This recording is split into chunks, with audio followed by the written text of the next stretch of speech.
It's called Rant.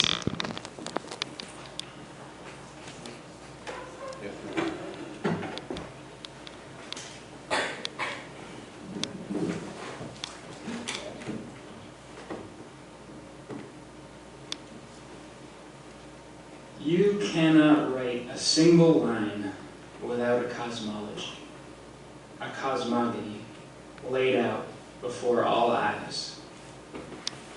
There is no part of yourself you can separate out, saying, this is memory, this is sensation, this is the work I care about, this is how I make a living.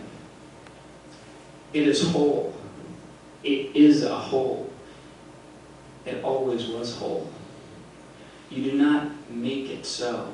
There is nothing to integrate. You are a presence. You are an appendage of the work. The work stems from, hangs from the heaven you create. Every man, every woman carries a firmament inside, and the stars in it are not the stars in the sky. Without imagination, there is no memory.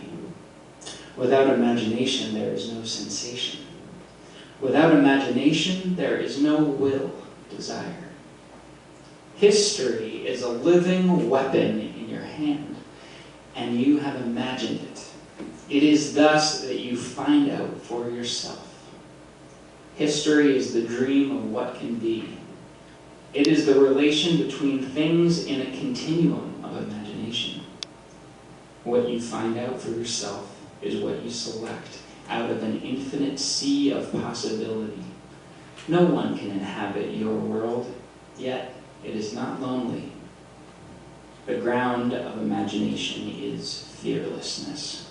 Discourse is a videotape of a movie, of a shadow play, but the puppets are in your hand, your counters in a multi-dimensional chess, which is divination and strategy. The war that matters is the war against the imagination. All other wars are subsumed in it. The ultimate famine is the starvation of the imagination.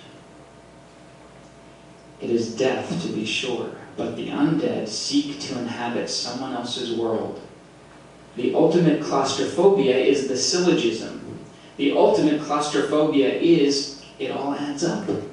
Nothing adds up, and nothing stands in for anything else.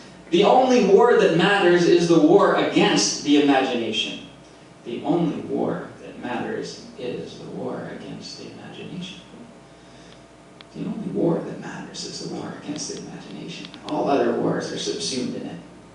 There is no way out of a spiritual battle. There is no way you can avoid taking sides. There is no way you cannot have a poetics. No matter what you do, plumber, baker, teacher, you do it in the consciousness of making or not making your world. You have a poetics. You step into the world like a suit of ready-made clothes, or you etch in light.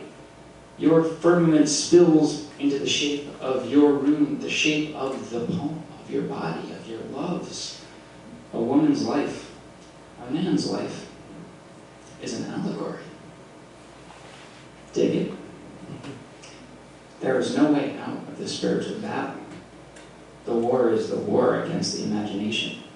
You can't sign up as a conscientious objector. The war of the worlds hangs here, right now, in the balance. It is a war for this world to keep it, a veil of soul-making. The taste in all our mouths is the taste of power, and it is bitter as death.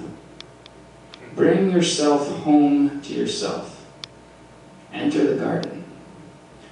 The guy at the gate with the flaming sword is yourself. The war is the war for the human imagination, and no one can fight it but you, and no one can fight it for you. The imagination is not only holy, it is precise, it is not only fierce, it is practical. Men die every day for the lack of it. It is vast and elegant. Intellectus means light of the mind. It is not discourse, it is not even language. The inner sun, the polis, is constellated around the sun. the fire is central.